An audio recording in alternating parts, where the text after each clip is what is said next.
जय हिंद दोस्तों, मेरा नाम है प्रिंस। तो आज के इस वीडियो में हम जानेंगे महात्मा गांधी जी के बारे में, यानी गांधी युग के बारे में। तो दोस्तों, इनका जन्म होता है 2 अक्टूबर 1869 को गुजरात में पोरबंदर में। दोस्तों, इनके पिताजी करमचंद गांधी और माताजी पुतलीबाई। दोस्तों, महात्मा गांधी जी का बाल विवाह हो जाता है कस्तूरबा गांधी के साथ और इनके 4 पुत्र थे, रामदास, देवदास, हरीलाल, मनीलाल। दोस्तों, जमुना लाल बजाज को गांधी जी के 5वें पुत्र के नाम से जाना जाता है, क्योंकि महात्मा गांधी जी इनसे बहुत ही प्रेम करते थे। और महात्मा गांधी जी फिर वकालत की पढ़ाई के लिए 1888 में इंग्लैंड चले जाते हैं। वहाँ से वापस आने के बाद ये 1893 में अपने भाई के दोस्त के साथ अफ्रीका चले जाते हैं और वहाँ पे ये 2 पत्रिका का रचना करते हैं, एक इंडियन ओपिनियन और दूसरा हिंद स्वराज। दोस्तों, ये वहाँ पे नेशनल कांग्रेस और फिनिक्स फॉर्म का भी स्थापना करते हैं। दोस्तों, फिर ये वहाँ से वापस आते हैं भारत में 1915 में और फिर ये आते ही साबरमती आश्रम का स्थापना कर देते हैं। दोस्तों, साबरमती का स्थापना करने में जितना भी पैसा लगा था उसमें अम्बा साराभाई ने पूरा पैसा दिया था, अम्बालाल साराभाई ने। और फिर इसके बाद ये 1916 में ये लखनऊ अधिवेशन में जाते हैं, कांग्रेस के लखनऊ सेशन में। वहाँ पे इनका मुलाकात होता है राम कुमार शुक्ल से और राम कुमार शुक्ल इनको चंपारण बुलाते हैं। तो एक ही वर्ष बाद महात्मा गांधी जी चंपारण जाते हैं और वहाँ पे चंपारण सत्याग्रह स्टार्ट करते हैं और 2 लोगों को और भी शामिल करते हैं, एक A.N. सिन्हा और दूसरे राजेंद्र प्रसाद। दोस्तों, राजेंद्र प्रसाद का नाम आपने तो सुना ही होगा, ये बहुत ही योग्य, बहुत ही विद्वान व्यक्ति थे।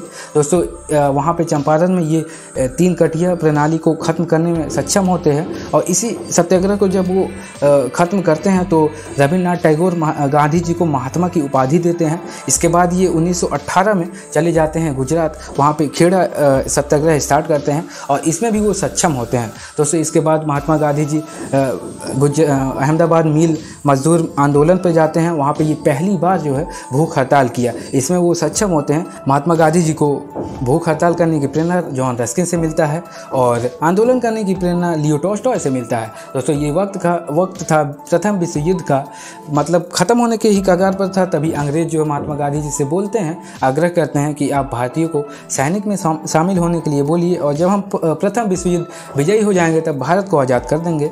लेकिन 1919 में जब प्रथम विश्व युद्ध खत्म होता है, वर्साय की संधि होती है, तब महात्मा गांधी जी को लगता है कि अब भारत आज़ाद हो जाएगा, लेकिन ऐसा नहीं हुआ। आज़ादी के नाम पर मिला जलियांवाला बाग हत्याकांड। दोस्तों, वो समय था रॉलेट एक्ट का 1919, यानी बिना दलील, बिना अपील, बिना वकील वाला एक्ट, जिसको हम असलियत में जानते हैं अनार्कल एंड रिवोल्यूशनरी एक्ट के नाम से। दोस्तों, इसके विरोध में स्वामी श्रद्धानंद जी कर मत दो आंदोलन, यानी टैक्स नहीं देने का आंदोलन चलाया और उसी समय 13 अप्रैल को 1919 में पंजाब के एक जलियांवाला बाग स्थान पर 2 नेता ने, यानी डॉक्टर सैफुद्दीन किचलू और डॉक्टर सत्यपाल ने, मतलब इस एक्ट पर मीटिंग कर रहे थे, लोगों को समझा रहे थे इस एक्ट के बारे में, कि तभी हंसराज नामक एक भारतीय व्यक्ति इस सूचना को जो है अंग्रेजों को दे देता है। और उस समय भारत का वाइसरॉय जो है जेम्स फोर्ड था और पंजाब का जो गवर्नर ओडायर था, मतलब कि पंजाब पूरी तरह कंट्रोल में था ओडायर के, और वहाँ का सेनापति जो आर-डायर था। ओडायर ऑर्डर देता आर-डायर को कि जलियांवाला बाग में गोली चलाने के लिए,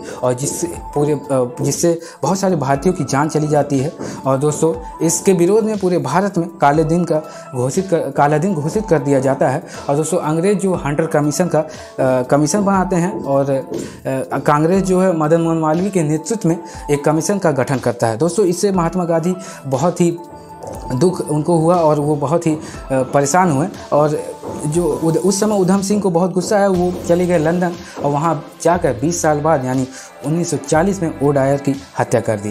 दोस्तों, 1919 में ही तुर्की विभाजन कर दिए थे अंग्रेज ने, जिसकी वजह से भारत में खिलाफत मूवमेंट चलाया जा रहा था और इसका नेतृत्व कर रहे थे शौकत अली। और फिर इस आंदोलन को जो रूप लेना चाहिए था वो रूप नहीं ले पा रहा था, और जब इस आंदोलन का अध्यक्षता महात्मा गांधी जी ने किया तो पूरे भारत में ये भयंकर रूप ले लिया। और दोस्तों, पूरे देश दुनिया में इस तुर्की विभाजन का विरोध होने लगा, जिस कारण अंग्रेज 1 सप्ताह बाद ही इस विभाजन को बोल दिए कि ये गलत डिसीजन था और तुर्की को फिर से मुस्लिमों के हाथ सौंप दिया।